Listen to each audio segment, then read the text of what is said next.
Broadway's my beat. From Times Square to Columbus Circle. The gaudiest, the most violent, the lonesomest mile in the world.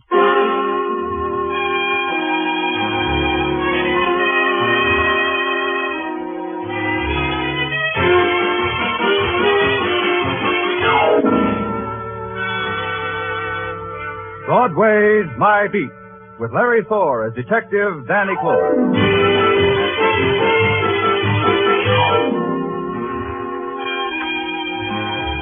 Broadway, where a pale and hungry girl walks like a queen because Broadway's a dream street.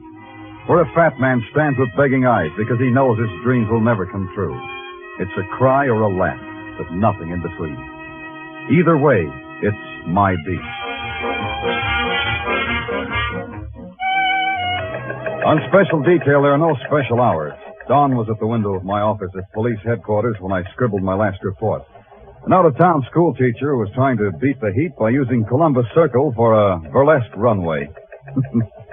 I buried that one behind a convenient fan, bid the boys a fond bonjour, and started home out the side entrance. I didn't make it. All I saw of sunrise was in an alley, the alley reserved for police ambulances coming home to the morgue.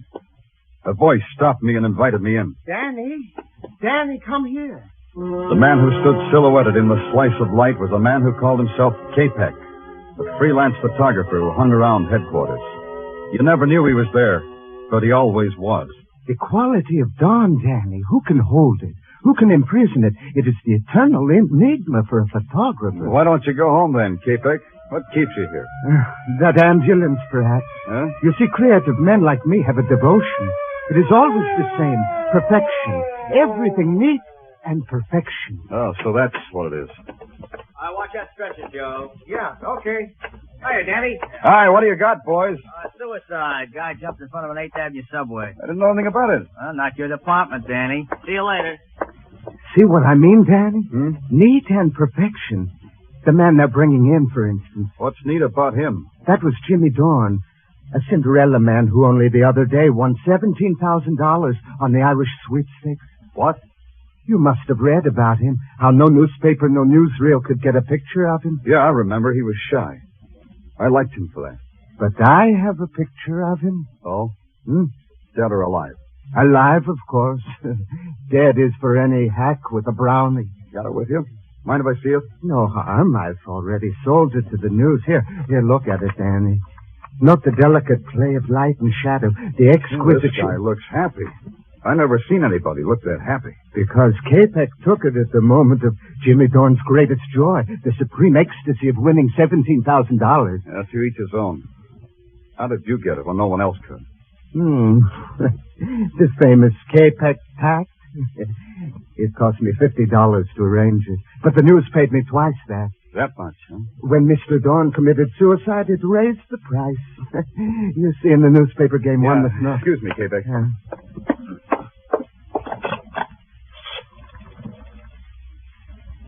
Danny Clover, give me the dope on a suicide name of Jimmy Dorn. Yeah, I know it's not my department. I'm nosy. Yeah. Lily Dorn, 3rd Avenue. Okay, that's enough. You have to look, Danny. You smell something, maybe? Maybe. Be with you in a second, Capek. Hello, Benny. Danny Clover. That Jimmy Dorn suicide. Tell the chief I'm going to look into it. Yeah, Benny, I know, but it bothers me. Sure, I'll grab some sleep on the subway. I asked you, Danny, you smell something, maybe? Why should a guy let a subway train make his wife a widow with $17,000 orphan dollars? Why should all that sudden dough make him want to commit suicide? Is it such a secret why men destroy themselves? Yeah, to me. It's not neat, Capek. It just ain't neat.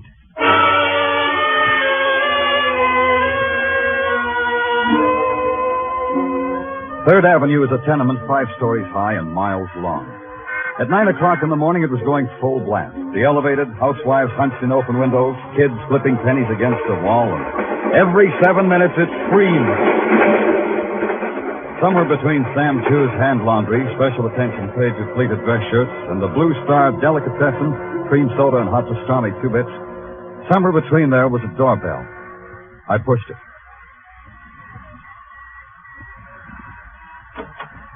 Yeah? What do you want? My name's Danny Clover. I want to see Mrs. Dorn. Suddenly, everybody wants to see Mrs. Dorn. Suddenly, I'm a popular lady. Suddenly, I'm from the police, Mrs. Dorn. You guys don't quit, do you? All right. Come on in. You want to know how it is to win $17,000. Is that what you want to know? Look, Mrs. Dorn, I'm sorry about your husband. Oh, sure. You can feel any way you like. Tell me about your husband. Jimmy? Yeah. I'll tell you about him. Jimmy didn't like people. He got afraid of them once, and he never got over it. Why? You know, I don't know. He was always running, and I ran with him. I was his wife, Mr. Clover. I didn't need to know any more than that. But maybe you understood why he refused to see any reporters when he won all that money. Listen, my husband was a frightened little man who won a sweepstakes. It bought him an obituary. Well, that doesn't tell me much. This room tells me more. This rat hole. This room says that, doesn't it? Rat hole. I didn't say that, Mrs. Dorn. I'm talking about that circus poster on the wall. Patsy Mack presents the 3 whirling tornadoes. Was your husband a whirling tornado? You can go now, policeman. You said your questions. Now go. Brody, please. Why didn't you stay in that room? They can't do anything with us now. Come right on in, mister. Who are you? I'm a clever boy. I don't win sweepstakes, but I stay alive. Yeah, real clever. Now, what about this circus poster? It covers the cracks in the plaster. 3 whirling tornadoes. 3 men riding motorcycles in a barrel. Mrs. Dorn, for a frightened man, your husband made a dangerous dollar. Look, I told you all I know. Maybe you ought to get out of here. Why should a poster come between us, Mrs. Dorn? We were getting along fine. You heard the lady, copper. She's saying she's finished talking. That's right, Mrs. Dorn? Yeah. What did you say? I said that's right.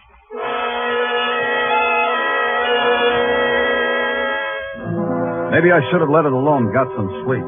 But it kept eating at me. When I found out Jimmy Dorn rode a motorcycle in a barrel, everybody got unhappy. I don't like it when it gets unhappy. So I took a walk and found myself on Broadway in front of a tire building that has a lot of names. You take your choice. You walk up 4 flights and you get 4 offers. You're perfect for a fairy tale ballet that's opening in Newark. You make a stunning cover in a muscle magazine. Can you play first trumpet with a Bob Hawaiian outfit? If you got a song that's trying to be published, all at a slight fee, of course. And on the 5th floor, you find what you were looking for. The office of Patsy Mack, promoter, entrepreneur, and a dollar guy.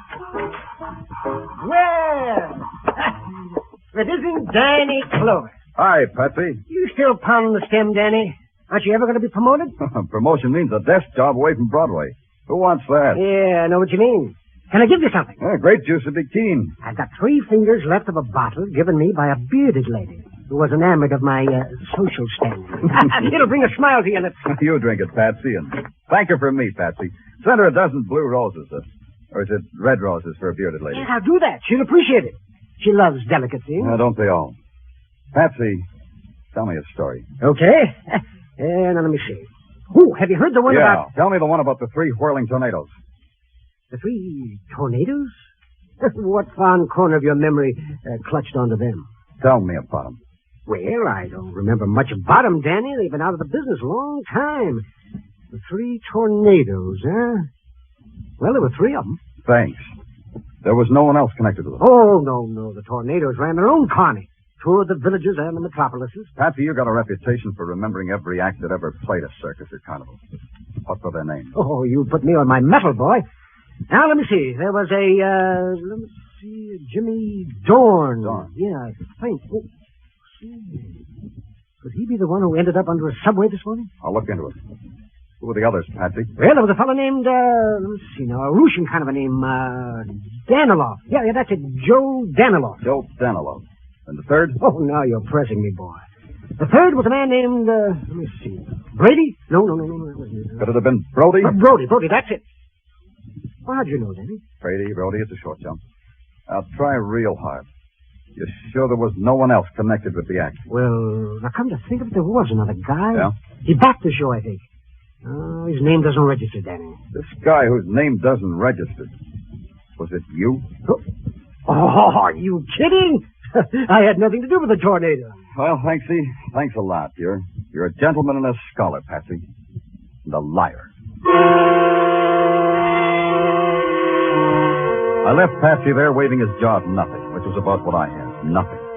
An ex-carnival performer wins $17,000 and dies under the wheels of a subway train. They say he jumped. Why should he do a fatal thing like that? Why should Patsy lie to me? A one-sheet poster said, Patsy Mack presents the 3 whirling tornadoes. Patsy had just told me he had nothing to do with the tornadoes. Well, there's another guy I know, in another place I know. His name's Pop, and he takes care of the file room of a magazine. Magazine that tells a lot about people, especially if the people are show people. The file room was deserted except for Pop. What you doing down here, Danny? Angling, Pop. Oh, you don't have to hide that comic book from me. My wife packs it with my lunch, Dan. Now, you take this one. Yeah. Sandra, the Jungle Queen. Ain't she a honey? Makes a man with me. Yeah, she's keen. What are you holding on a guy named Joe Danilov, Pop? Take a second to find out. How was that name again? Danilov, Pop. D for Doll, A for Avenue, N for... Avenue N? Yeah, Avenue N, Pop. Yeah, got it. Only, you didn't spell it right, Denny. You didn't let me finish. Didn't need to. Here's the file on Joe Danilov, all right. Only it's D for dead. Let me see that. Joe Danilov, ex-carnival performer, a member of the 3 tornadoes, was found dead today at the bottom of an elevator shaft. Danilov left no survivors, his wife having died a year ago. Hey, how about this? How about what? Listen, a week before his death, Danilov came out of obscurity to win a cross-country motorcycle race with a purse of $1,000. So he made funeral expenses. That's hot news, huh? Last night, another man, a man named Jimmy Dorn, came out of obscurity to win a lot of money. He died, too. 2 whirling tornadoes all played out, one after another. You know something, Danny? What? I don't know what you're talking about. Oh, sorry, Pop. I was playing with a jigsaw puzzle. Well, you said right down there and do just that. I'm going upstairs for some coffee. You want some? Coffee, Daddy. Want some? Yeah, your coffee. Be nice, Pop. I'll just be a few minutes. Don't let anybody kidnap Sandra, the Jungle. Yeah. 2 whirling tornadoes. The third one named Brody. Maybe you'll blow away, too. Brody and the bitter widow Dorn, and Patsy Mack, the sweet guy who told lies. That's you, Pop? Oh.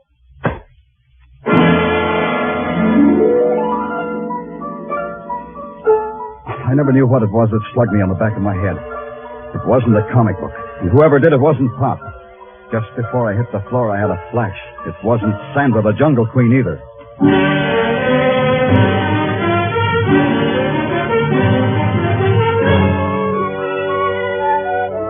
You are listening to Broadway's My Beat with Larry Thor as Detective Danny Clover.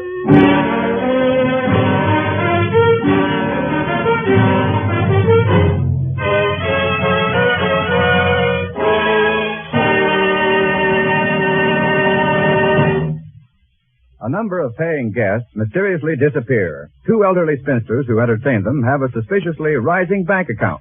And it's a murder farm story for Casey, crime photographer, to explore on CBS Tonight. Also on CBS Tonight, you'll hear the network's famous series, Escape, in place of Suspense, while Suspense is on summer leave of absence. Tonight's opener on Escape will be John Russell's famous story, The Fourth Man, a tale of a Pacific Islander adrift on a raft with 3 murderous companions. Be sure to hear Murder Farm on Crime Photographer and The Fourth Man on Escape tonight. They come to you on most of these same CBS stations. And now back to Broadway's My Beat.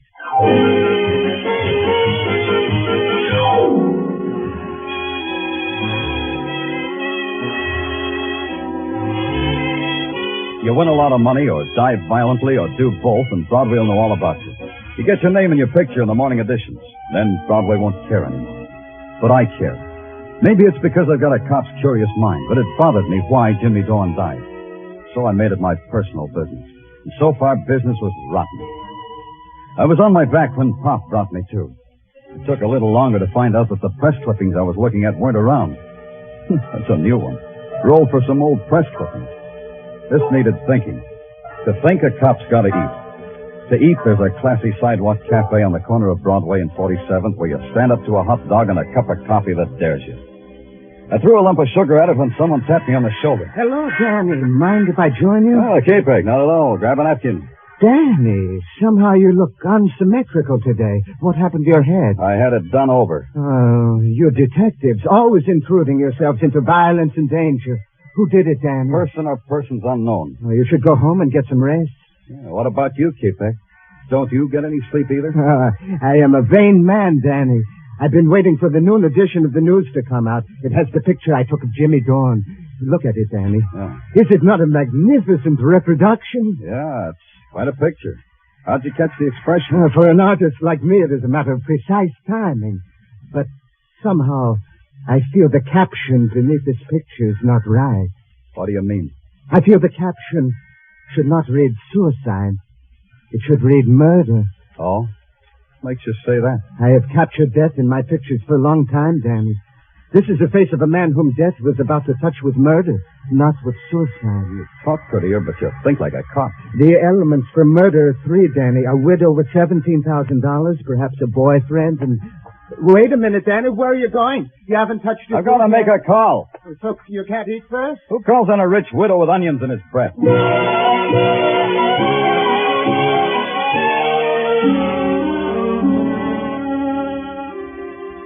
Hey, you up there. You at the window. Who, me? Yeah, you. Oh, Hello. hello. Mrs. Dorn, isn't she home? You want somebody, mister? Mrs. Dorn. I've been ringing her bell. Where is she? Oh. You know where Mrs. Dorn went? There's no light downstairs. Her? Yeah, her. Oh, sure, she had a date for across the street. What? For across the street, mister. The Eagle Tavern. I saw her go in there with a guy.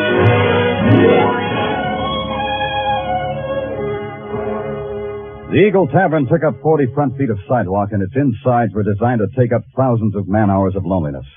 Right now, there were only three lonely people. The bartender, Mrs. Dorn, and Brody. Mrs. Dorn and Brody were standing at the end of the bar trying real hard. I hated to do it, but I decided to ruin their evening for them. You don't know when to quit, do you, Clover? Why do you keep coming around? Like I was saying, Mrs. Dorn. What are you drinking, Mac? Nothing at all. Yeah, you can nurse that a long time. Mr. Clover, look. Please, we don't want any trouble. We got all the It's this way, Mrs. Dorn. A long time ago, a man named Joe Danilow fell down an elevator shaft and was killed. Seems like he was nobody until he won a motorcycle race. Then he got his name in the papers. Then he died. What does that do to you? What should it do to her? I'll try a refresher. Joe Danilow was a whirling tornado. He belonged in your husband's act, Mrs. Dorn. Try to react on that. I don't know what you're talking about. You got your reaction, Clover. Now blow. Mrs. Dorn, you know your husband just might have been murdered. No. Try it, Mrs. Dorn. Consider it. You've got no manners at all. All you've got is a loose mouth. Wait a minute, Brody. The man said somebody might have killed Jimmy. Do you think so, Brody? This guy's trying to put poison in your brain, Lily. Don't listen to him. You think I shouldn't, huh? Why should you listen to you, Brody? Go read a book, copper. Go read a book and find out why I should hang around a woman who's married to my best friend, Jimmy Dorn. Maybe you're waiting for him to die. He did, didn't he? Yeah. I never thought of it before. Jimmy's dead, and that makes you number one boy to a lady who just inherited $17,000. That'll teach you, Lily. That'll teach you not to talk like that. Talking a woman's easy, Brody. This'll be a little... Hey, what are you doing? Hey, you can't play in here. Stop it! I'm running a decent joint. Oh, stop it! Stop it! Lily, I'm sorry. Don't cry, Lily. Please don't. Talk to him, Brody. Tell him what he wants to know. Tell him what you never told me. What happened back there 10 years ago?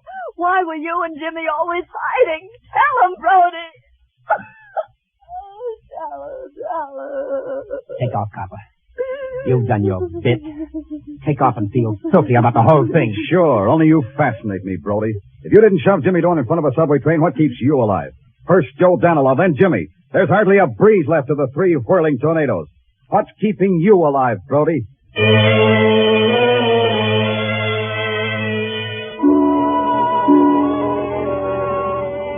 Now there was a guy I just had to see. Capex. There was a chance he had taken more than one picture of Dorn. Maybe in the background I'd see a familiar face. Out in Sea Beach near Coney Island, I found the door with Capex's name on it.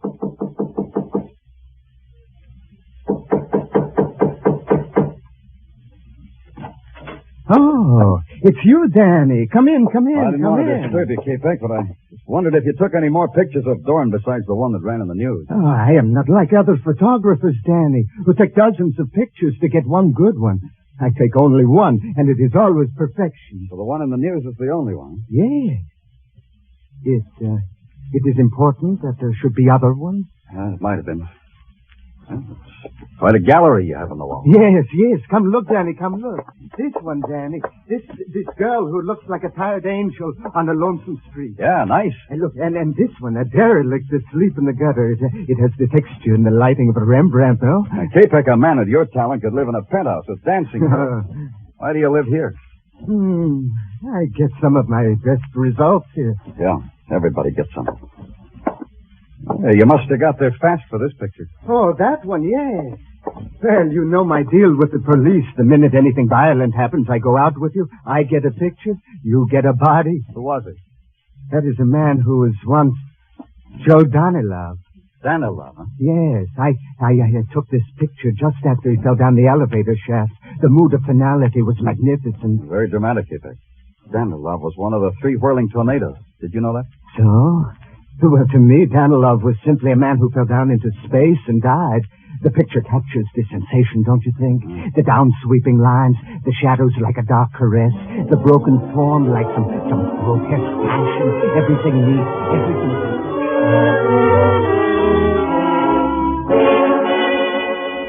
I don't think K-Peck even saw me open the door and leave. It's a long subway ride and a transfer back to Broadway. Coming up from an underground of naked concrete into the blare of 49th Street, well, there's a magic to it. I didn't have time to enjoy it. I had a job to do, and a chance to take. And the chance paid off. Patsy Mack was in his office, working late. Okay, Danny, so I lied to you about my connection with the tornadoes. And why not? First Joe Danilov, then Jimmy Dorn. Next, maybe me. Why should I take a chance? They were accidents, the people say. Oh, not just accidents. Danny, not that kind. Tell me, Patsy, why do you think you'll be next? I don't know. Just looks like everybody connected with the tornadoes is written down in a little black book. Tell me more, Patsy. This time I'm leveling, Danny. Once I managed the tornadoes, but I dropped them like they were a basket of snakes. Why? What did they do? Remember, I told you there was another guy, their backer? Yeah. Well, he got sick. He went to a sanitarium. While he was there, the tornadoes robbed him of everything he ever had. All 3 of them did that. Yes. Danilov, Brody, and Jimmy Dorn. Danilov and Dorn are gone. That leaves only Brody, plus the widow Dorn and $17,000. Were you ever in a sanitarium, Patsy? No. But they might put me away for slugging a cop. Oh, what do you want me to do, Danny? Cross my heart and hope to die? Nothing easier than that. Use your phone for me. Anything for a friend, Danny. But you are my friend, aren't you, Danny? Call Billboard for me. Oh, what? Personal ad, Patsy. A personal ad on the front page where a guy in the show business will be sure to see it. You phrase it. Phrase what? Just this. Anyone connected with the act, the whirling tornadoes, meet at the entrance to Crescent Midway on Coney Island tomorrow night at 11. Have information to wind up affairs of the tornadoes. Phone that in, Patsy. Because you say so, friend? Because the police say so. And Patsy. Yeah? Sign your name to it.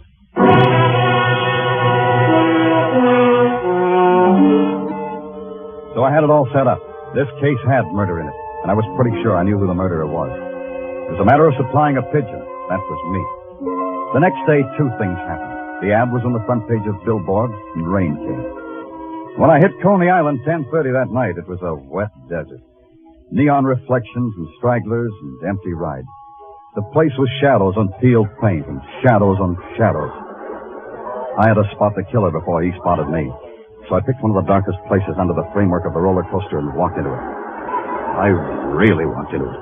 Danny! There's such a night you picked to enjoy Coney Island. On a night like this, it is a dismal alley. I'm in a dismal mood, K-Peck, and that gun you're holding doesn't make it any brighter. It gives me the bravery to give orders to a policeman. You shoot me, you'll be out of character, K-Peck. How are you going to make it look like an accident? I have other ideas. First, I put my gun in my hand in my pocket. Now I say to you, let's go. Walk, Danny, walk. You know, K-Peck, I think you loused up the job. A long time ago, you told me everything was neat and perfection. You forgot to tell me you put up the dough for the whirling tornadoes before you went to the sanitarium. So you killed Danilov and Dorn. But Brody gets away, huh? Brody in time, policeman. But first you and I take a ride on a roller coaster. Yeah. I was wondering how you'd manage it. Neat and perfection, Danny. Now get on. I'll pay for the tickets when the ride is over. In here, Danny. You get in this first car. I'll sit in the car behind you. How you going to work this, K-Peg? You going to slug me and heave me over? Like I said, you can't shoot me. Then it wouldn't look like an In accident. a few seconds, when we get to the top, you will see. And now keep your hands to your sides, Danny. That's better. Going to get a picture of this one, too, K-Peg? When we get to the top, you will see. The top was 2 seconds away. Now, Danny, stand up. Stand up. I stood up. Out of the corner of my eye, I saw him rise, See too. how I Take the make gun it out of look his like pocket, an its accident, barrel in Danny? his fist. His arm came up in a wide arc, and that was the break I was waiting for. His body arched forward to strike. I twisted, grabbed his hand and elbow, and threw. Let go of me, Danny.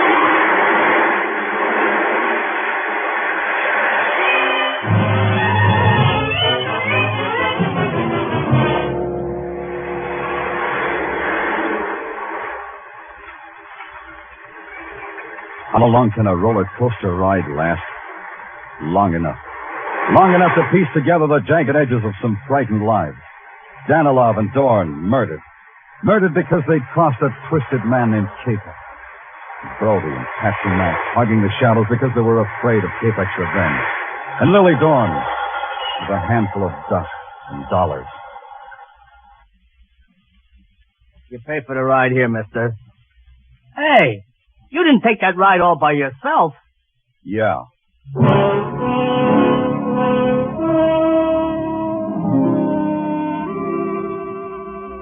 A little while later, an ambulance came and picked up the dead, broken body of K-Peg. They took a picture of him, too. I caught a ride back to Broadway in a prowl car.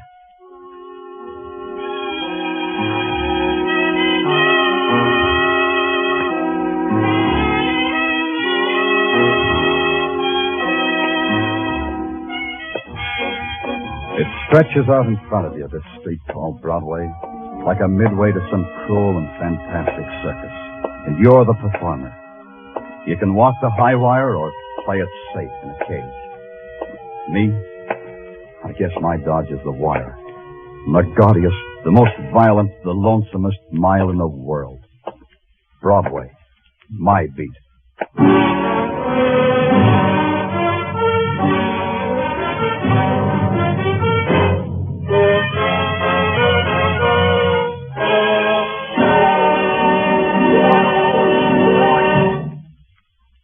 Broadway's My Beat, with Larry Thor as Detective Danny Clover, is produced and directed by Gordon T. Hughes, with script by Morton Fine and David Friedkin. Musical direction is by Lud Gluskin. Be sure to join us again next week, same time, same station, for Broadway's My Beat.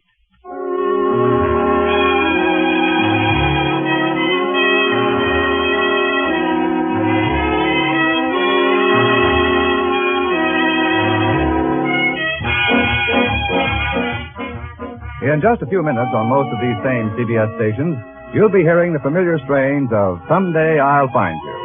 And the action, as you know, starts with Mr. Keene, the famed tracer of lost persons. A top-rating detective throughout radio's fall, winter, and spring seasons, Mr. Keene will be on hand all summer. So don't miss one of his great cases these Thursday nights on CBS.